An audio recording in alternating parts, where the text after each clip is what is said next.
Kita lanjutkan.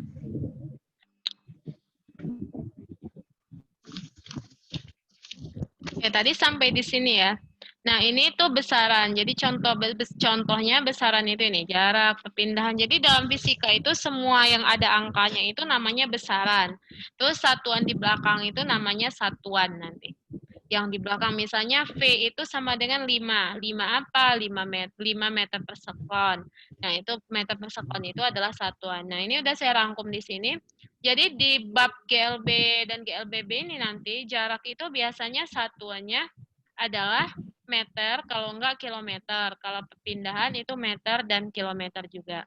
Kelajuan itu meter per sekon atau kilometer per jam, tergantung. Jadi nanti kalau ininya jaraknya itu kilometer, terus waktunya itu dalam jam, maka kelajuan itu kilometer per jam. Kalau dia jaraknya meter, terus nanti waktunya itu sekon, berarti nanti dia meter per sekon. Jadi ini tuh harus disesuaikan lagi nanti, dilihat lagi. Oke, nah sekarang, nah posisi. Saya nggak tahu ini, di SMA ini udah ada yang belajar ini belum? Tentang posisi. Karena kan tadi kita tuh ada perpindahan, jadi perpindahannya itu dinyatakan dalam bentuk vektor posisi. Udah ada yang belajar ini di SMA?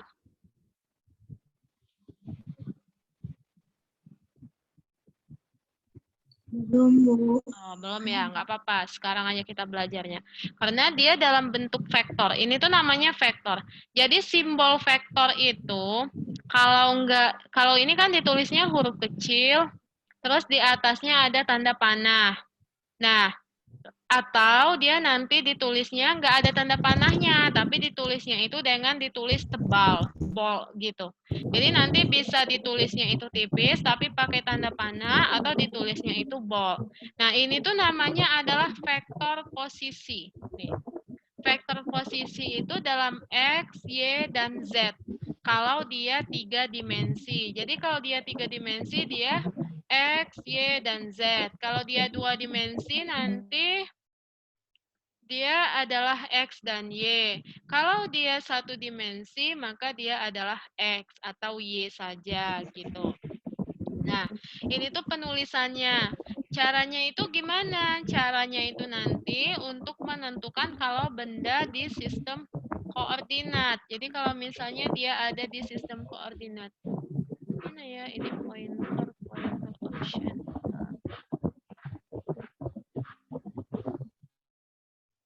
Nah, jadi misalnya gini nanti. Jadi misalkanlah suatu benda itu dia ada di sumbu, ini kan sumbu Y, anggap aja lurus. Ini sumbu X. Oke, ini adalah X. Nah, ini adalah Y-nya. Nah, ini misalkan nanti benda ini tuh ada di sini. Ada sebuah benda di sini nih. Nah, ini ada benda di sini. Nah, kita mau menyatakan posisi benda ini dari titik awal. Titik awal itu maksudnya di sini. Ini kan sumbu koordinat 0,0.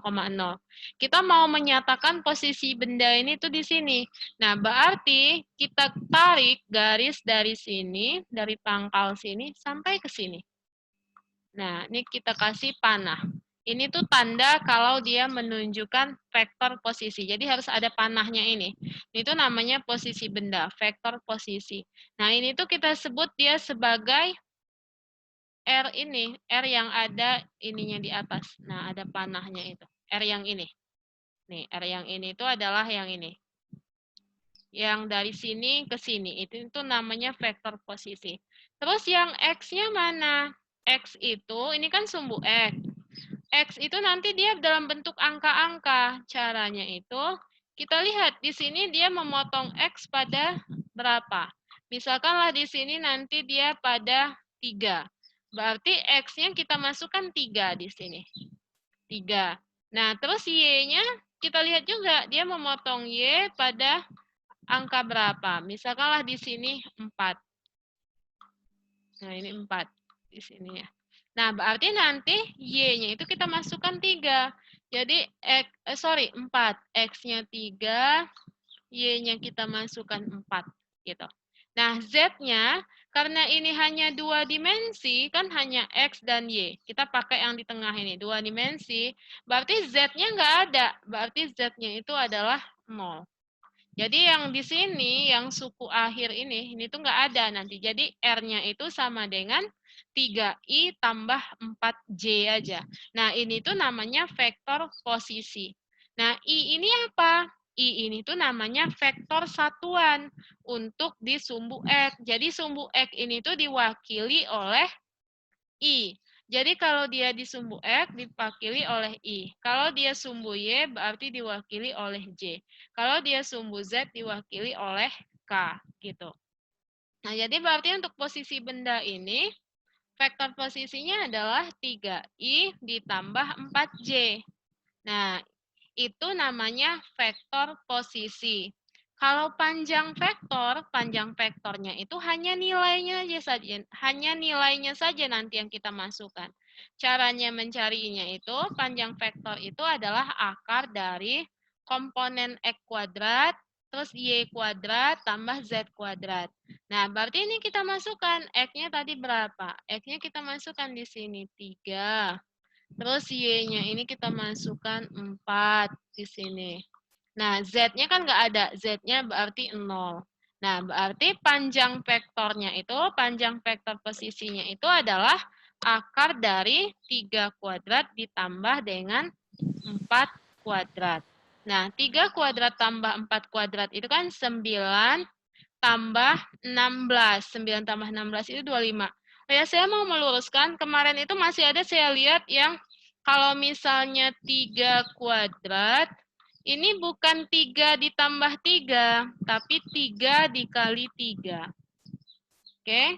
Nggak apa-apa, nggak usah malu sama temannya yang udah duluan tahu. Namanya juga belajar. Nanti jangan salah lagi gitu maksud saya. Jadi kalau 3 kuadrat itu bukan 3 ditambah 3, tapi 3 dikali 3. Nah, jadi nanti ini tuh dikuadratkan dulu baru dijumlah. Jadi 3 kuadrat ditambah 4 kuadrat. Berarti 9 ditambah 16. Nanti 25. Berarti akar dari 25 ini adalah 5. Gitu.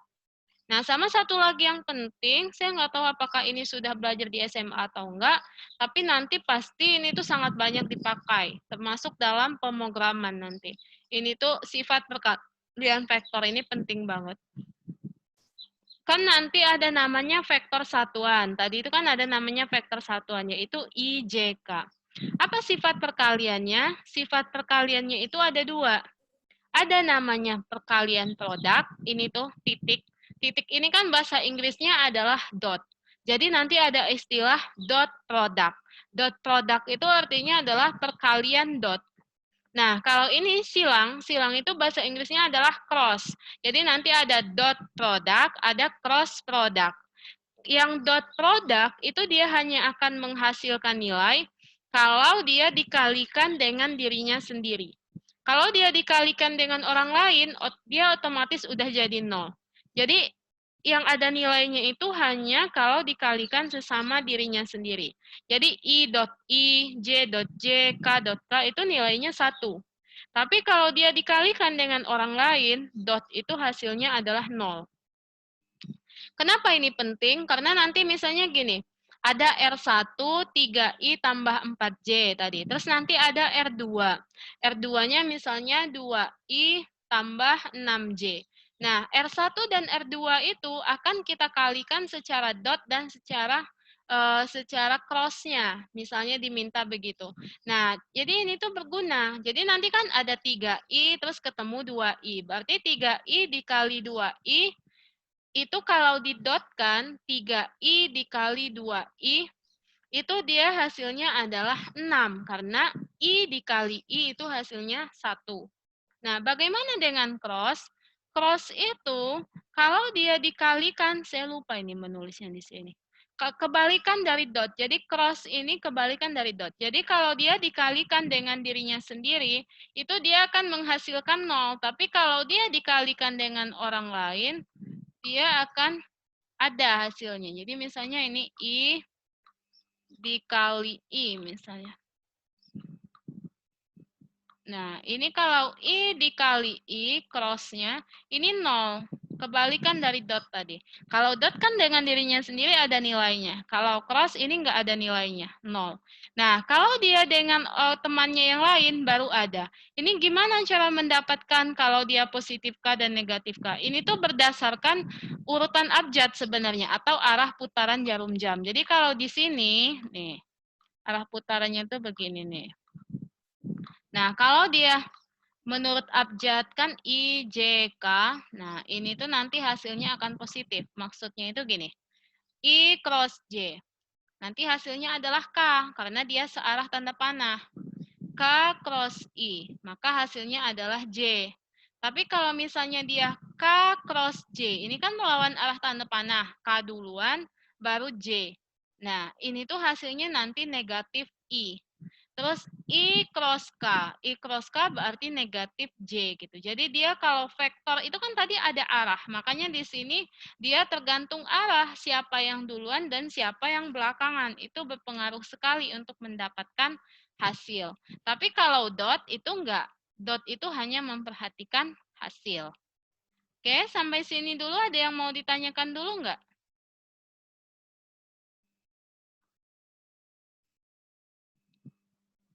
Ada pertanyaan?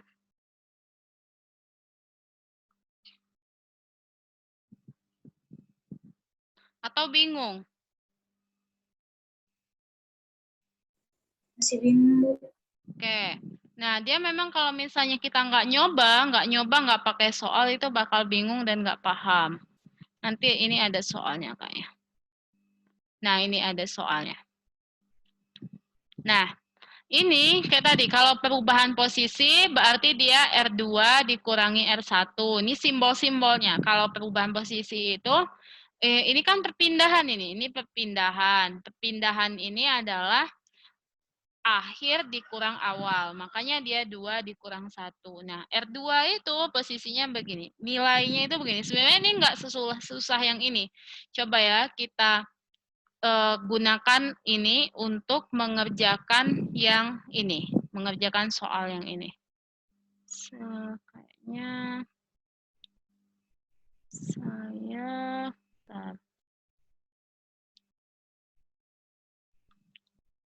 susah.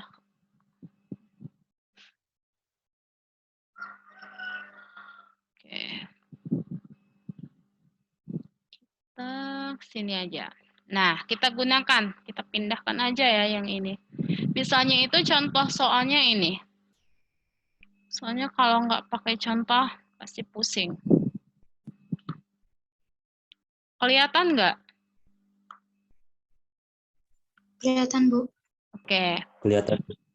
Nah, jadi kita bahas ya, kita bahas contohnya yang vektor posisi ini. Jadi posisi tiap benda itu ditentukan oleh persamaan I bla bla bla J. Nah, lihat di sini. Ini kan ada I, ada J-nya. Kalau ada I, ada J-nya, ini namanya adalah vektor posisi. Oke. Jadi kalau dia dalam I dan J, ini tuh namanya vektor posisi. Nah, ini penting dipahami. Kenapa penting? Karena nanti jangan sampai lain yang ditanya soal, lain yang dijawab. Kan capek-capek ngerjain, tapi jadinya salah. Jadi kalau dia I dalam IJK, itu namanya masih vektor. Vektor posisi, vektor kecepatan, vektor percepatan. Nah, tapi kalau dia nanti mintanya adalah percepatan atau perpindahan atau posisi benda pada waktu sekian gitu. Nah, itu tuh dimintanya bukan dalam I, dalam J lagi, tapi udah dimintanya adalah angka, hasil, nggak ada I, nggak ada J-nya. Nanti saya ajarkan bagaimana maksudnya gitu. Nah, sekarang kita gunakan yang ini dulu. Katanya, vektor posisinya kan yang ini nih. Nah, kita copy aja yang ini. Ini vektor posisinya. Terus katanya yang A,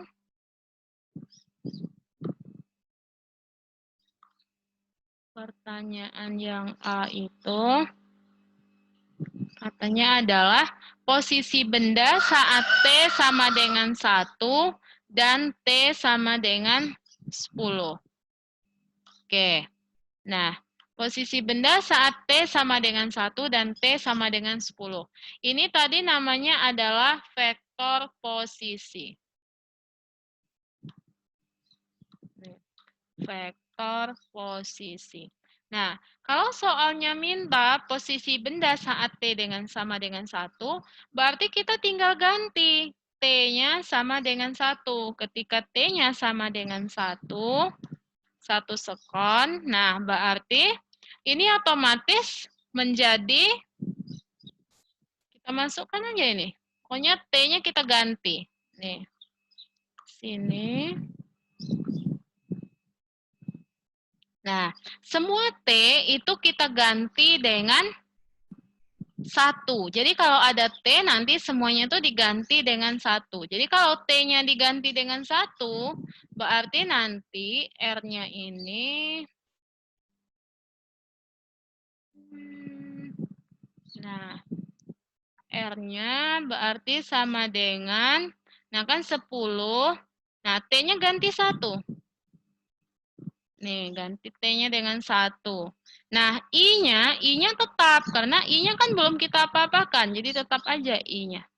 Terus di sini I. Nah, terus tambah. Nah, begitu juga dengan yang di dalam kurung. 10. Nah, terus T-nya kita ganti 1, berarti terus kurang. Setiap T kita ganti 1, itu artinya. 5 dikali T kuadrat. Nah, ini 1 kuadrat. Nah, ini tuh masih J. Dianya, ini J. Kita kan belum ngapa-ngapain, jadi masih ada. Nah, dah. Dari sini, dan nih, kita selesaikan. Nah, ini tinggal kita kali kayak biasa. Berarti ini kalau kita kali kayak biasa, 10 kali 1 gitu. Terus 10 kali 1 dikurangi dengan 5 dikurangi 1 kuadrat. Jadi ini,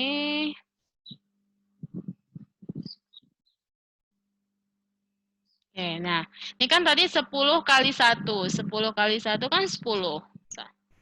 Dah. Nah, terus ini, 10 kali 1, 10 juga.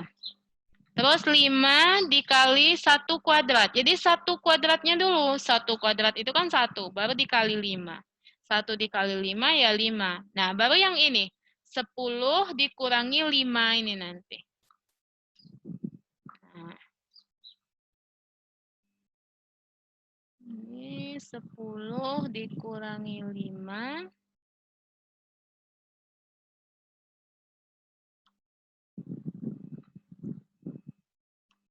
Nah, berarti ini adalah 5. Oke. Nah, ini tuh namanya adalah vektor posisi benda pada saat T sama dengan 1 sekon. Nah, ini tuh biasanya nanti ditulisnya itu R1 gitu.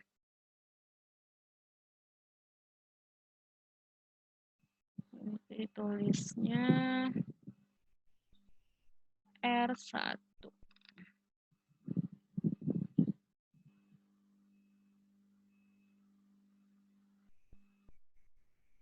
Nah, R1 sama dengan biasanya gini. Nah,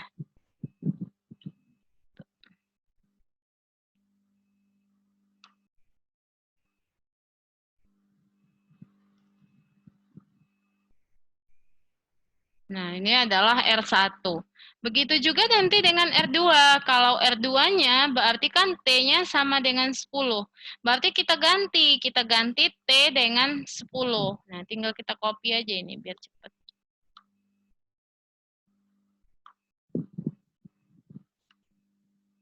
Nah, T-nya kita ganti dengan 10. Artinya itu semua yang ada T kita ganti dengan 10. Ini 10. Ini 10. Nah, ini 10 juga. Nah, ini berarti 100. 10 dikali 10. Nah, yang ini berarti 10 kali 10, 100 dikurangi. Nah, ini 10 kuadrat dulu. 10 kuadrat itu kan 100. Kali 5 berarti 500. Nah, berarti ini 100i. Nah, 100i. Nah, 100 kurang 500 itu kan 400. Berarti ini adalah kurang 400J. Nah, ini berarti di sininya jadinya ini R2. Nah, posisi keduanya. Ini adalah 100i dikurangi dengan 400J. Oke, nah itu adalah untuk jawaban yang A. Kan dia mintanya posisi benda, ya inilah posisi benda. Nah, kalau ditanya berapa X1, Y1-nya? Kalau ditanya X, Y, yang sebelum I ini tuh adalah X, yang sebelum J itu adalah Y. Jadi kalau misalnya ditanya X, Y-nya, X, Y, biasanya soalnya juga ada nanya gini, X, Y-nya berapa? Posisi X-nya di mana? Posisi X-nya berarti di 10, kalau Y-nya di 5. Berarti kalau X, Y, 10,5. Nah, ini tuh namanya disebutnya nanti biasanya koordinat benda. Itu koordinat benda saat T sama dengan 1 sekon gitu. Jadi koordinat benda saat T sama dengan 1 sekon. Gitu. Bisa paham sampai sini? Paham, Bu. Paham. Oke, nah sekarang kita lanjut ke pertanyaan B. Pertanyaan yang B itu kan pertanyaannya perpindahan. Tulis dulu aja. B. Perpindahan katanya. Nah, tadi kan kita di sini tuh bahasnya perpindahan. Perpindahan itu simbolnya adalah ini, delta R21 sama dengan R2 dikurangi R1. Ini artinya kalau perpindahan itu delta. Simbolnya ada deltanya, delta R. Nah, kalau delta ini, baik nanti adik-adik belajarnya di matematika, kimia, yang namanya delta itu pasti dia selalu selisih akhir dengan awal. Jadi yang namanya delta itu pengurangan akhir dengan awal. Sama kalau delta R itu berarti R akhirnya dikurangi dengan R awal. Makanya di sini R2 dikurangi dengan R1. Nah, di bawah ini penjabarannya aja. Yang kayak tadi, R2 itu bisa ditulis dalam pola begini. Nah, ini tuh sebenarnya yang ini nih. Nih, yang R2 panjang-panjang gini. R2 yang pola itu yang gini nih. Nih, sama sebenarnya. Ini hanya penulisannya saja. Nah, kita pakai rumus yang nih. Sorry. Ini aja kita copy. Nah, jadi delta R itu adalah R2 dikurangi dengan R1. Nah, kita tinggal kurangi. Tadi kan berarti delta R-nya itu berarti sama dengan, nah, R2-nya kan yang ini. R2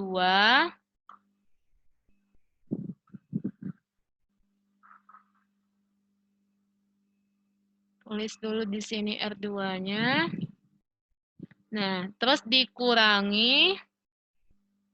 Nah, ini kan R1-nya ada 2 suku. Biar nanti nggak kelupaan, jangan lupa kasih di dalam kurung. Beri dia di dalam kurung, biar kita nggak lupa nanti. Kalau dia ada banyak. Karena nanti kalau misalnya lupa, tandanya bisa salah. Yang harusnya tambah jadi kurang, yang harusnya kurang jadi tambah. Nah, R1-nya kan yang ini. Nih. Oke. Nah, ini udah diselesaikan.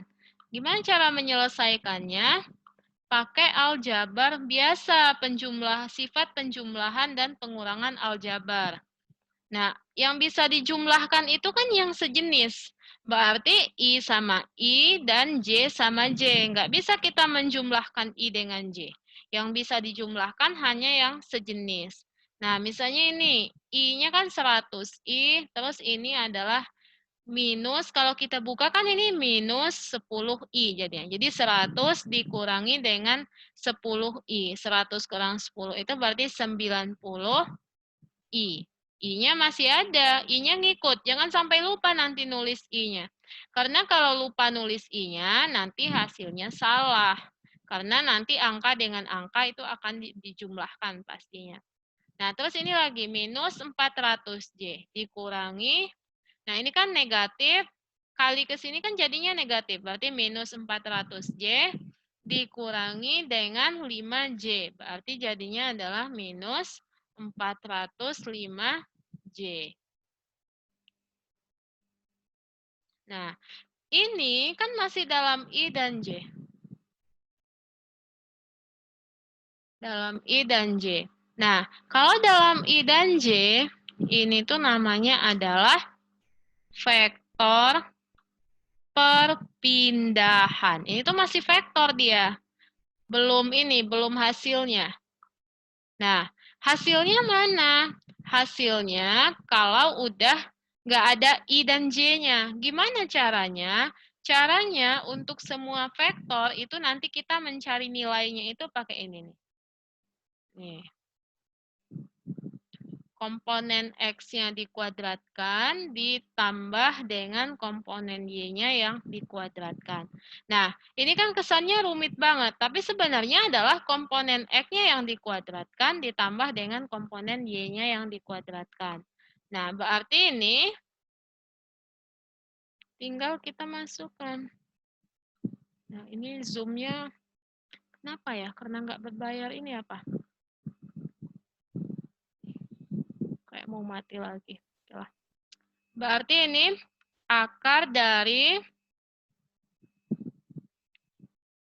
nah, akar dari, ini tuh komponen X namanya. Komponen X itu yang mana? Yang sebelum I. Yang sebelum I itu berarti 90. Berarti tinggal kita masukkan. 90 dikuadratkan. Terus ditambah komponen Y yang dikuadratkan. Komponen Y yang mana? Yang komponen Y itu adalah yang sebelum J. Tapi jangan lupa, di sini ada tanda negatifnya. Jadi dimasukkan tanda negatifnya ke dalam perhitungan. Walaupun nanti kalau negatif dikuadratkan, itu kan jadinya positif juga. Nah, tapi sebenarnya dia dimasukkan dalam perhitungan. Gitu. Nah, ini nanti tinggal diselesaikan. Kalau misalnya angkanya susah begini, boleh nanti nyarinya pakai kalkulator aja. Oh, jadi ini kayaknya saya tahu masalah Zoom-nya. Kayaknya karena saya bikin on schedule, jadi dia setiap 40 menit ini mati, setiap 40 menit ini mati. Ini masih tersisa di sini waktunya 7 menit lagi dia bakal mati lagi. Kayaknya mending kayak pekan kemarin deh Zoom-nya. Dan Zoom-nya nggak berbayar. Oke, bisa sampai di sini? Bisa, Bu. Oke. Bisa, Bu. Oke, sekarang yang C. Yang C itu tentukan waktu sehingga perpindahan dalam arah sumbu Y adalah 0. Nah, dia kan mintanya dalam arah sumbu Y yang 0. Komponen sumbu Y itu kan yang sebelum J. Berarti komponen sumbu Y itu adalah ini. Nah, 10T dikurangi 5T kuadrat itu. Nah, berarti ini yang harus 0. Dah, tinggal kita selesaikan. Berarti dari sini kita dapatnya berarti 10T sama dengan 5T kuadrat. 5T kuadrat. Nah, berarti T-nya, ini kan T coret 1, ini tinggal T1. Berarti 10 dibagi 5, 2. Berarti T-nya adalah 2 sekon. Jadi ketika dia sudah bergerak selama 2 sekon, nah nanti dia kecepatan, bukan kecepatan, nanti dia ininya, perpindahan dalam arah sumbu Y-nya ini nilainya 0. Jadi siapa yang diminta 0, itu aja yang di-nolkan. Gitu. Oke, ada pertanyaan dulu? Bu, Ya. saya bisa Bu. Bisa diulangi Bu yang penjelasan yang C Bu? Yang C, oke. Yang C itu Iya Bu. kan dia pertanyaannya ini ya, pertanyaan yang C itu tentukan waktu sehingga perpindahan benda dalam arah sumbu Y adalah 0. Nah, di sini kuncinya, sumbu Y. Kan tadi saya jelaskan bahwa benda itu ada komponen X, ada komponen Y-nya. Yang sebelum I ini adalah komponen X. Yang sebelum Y, yang sebelum J ini adalah komponen Y. Oke, sampai sini paham? Iya Bu. Jelas ya? Nah, karena dia mintanya perpindahan dalam arah sumbu Y-nya yang 0, berarti yang biru ini aja. Yang 10T dikurang 5T kuadrat. Kenapa? Karena yang komponen Y itu adalah sebelum J. Berarti yang ini aja, 10T dikurangi 5T kuadrat. Makanya di sini 10T dikurangi 5T kuadrat sama dengan 0. Karena yang ini akan dinolkan. Kata soalnya begitu, yang C itu. Nah, berarti ini kita selesaikan secara matematis. Minus 5T kuadrat ini bisa kita bawa ke sebelah kanan. Jadinya plus. Kalau minus bawa ke kanan kan jadinya plus. Nah, ini kan ada T di sebelah kiri. Ada T kuadrat di sebelah kanan. Berarti kalau kita coret T di sebelah kiri ini 1, maka kuadrat di sebelah kanan ini kan hanya menyisakan 1 lagi. Jadi T-nya sama-sama kita coret 1. Di kiri ada 1 T, coret. Berarti habis T-nya. Di kanan ada 2 buah T. Kita coret 1, berarti tinggalnya hanya T. Nah, berarti berapa T? Kalau kita mau mencari T, berarti 5 ini pindah ke bawah. Karena ini perkalian, maka 10-nya yang dibagi 5. 5 itu pindah di bawah 10. Atau T ini kan sebelum ke sini 10/5. Nah, gitu. 10/5 itu adalah 2. Coba kita kali lagi. 5 kali T. 5T kan? Nah, sama dengan 10. Jadi sama posisinya. Jadi yang di atas itu harus sama dengan yang di bawah. Oke? Bisa? Bisa Bu. Bisa. Oke. Ini 3 menit lagi Zoom-nya mati lagi. Kayaknya saya salah ini ngatur ini ya. Pakai on schedule dia hanya bisa on schedule-nya hanya bisa 40 menit. Setiap 40 menit dia mati. Ini 3 menit lagi mati. Padahal saya mau absen. Oke ya, kita biarkan aja dia mati dulu, terus kita masuk, terus kita absen dulu. Bu. Ya.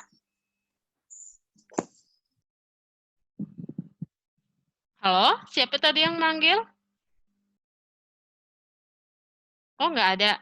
Oke, saya kira tadi ada yang manggil.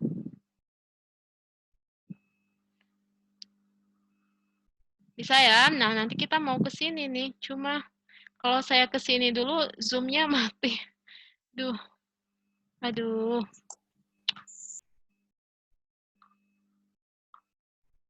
Jadi konsentrasinya terpecah gara-gara masalah Zoom.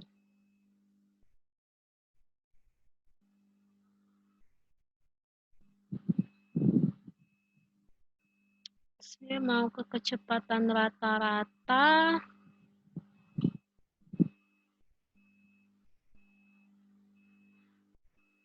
Gini aja deh. Saya matikan dulu Zoom-nya ya. Saya share link Zoom yang baru. Biar kita nggak terganggu-ganggu lagi. Soalnya ini Bu. bakal mati-mati mulu. Oke. Bentar.